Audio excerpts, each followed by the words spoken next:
Realize that technique follows technology.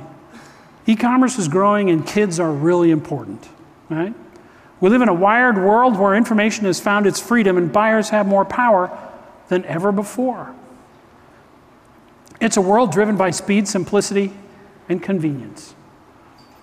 A world where you need to nurture that little flame, to create a culture of innovation if you want to move as fast as change is moving. Let people experiment and don't punish them. Support them, right? Think like the customer and realize you have to be a beacon because people are searching for your product wherever it is. Give them what they can't get in the physical world. Tell them what other people think. Simplify their lives like that little health clinic, right?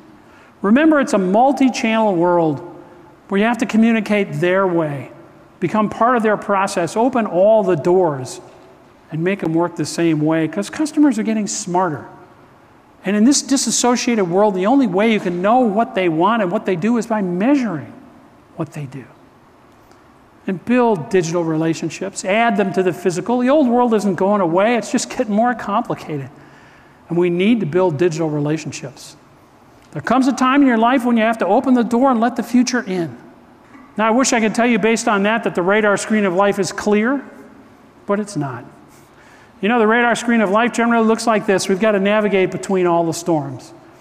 And, you know, a lot of it's about attitude. Brings me back to that out-of-focus world. It was Ronald Reagan who said, when we come to the edge of the known world, we're standing on the shores of the infinite. That's right where we are now, 10 years into the web, just starting this electronic world. We're standing on the shores of the infinite. And our attitude makes all the difference in the world. Do you want the best of times or the worst of times? You know, which one are you going to open up and read? A lot of people say the internet, the digital world is marginalizing their business.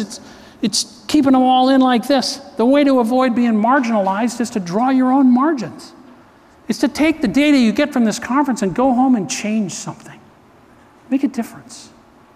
Recently, I went to the Galapagos Islands. The best vacation I ever had. As a travel agent, I highly recommend it. And that's where Darwin, of course, did the research for his great work, where he wrote about survival of the fittest. And I always thought survival of the fittest was about the lion. It was about the biggest, baddest guy in the jungle. That is not what he said. He said it is not the strongest of the species that survives, nor the most intelligent, but the ones most responsive to change. The ones most responsive to change. I hope I've given you a few thoughts about change today, and I thank you very much.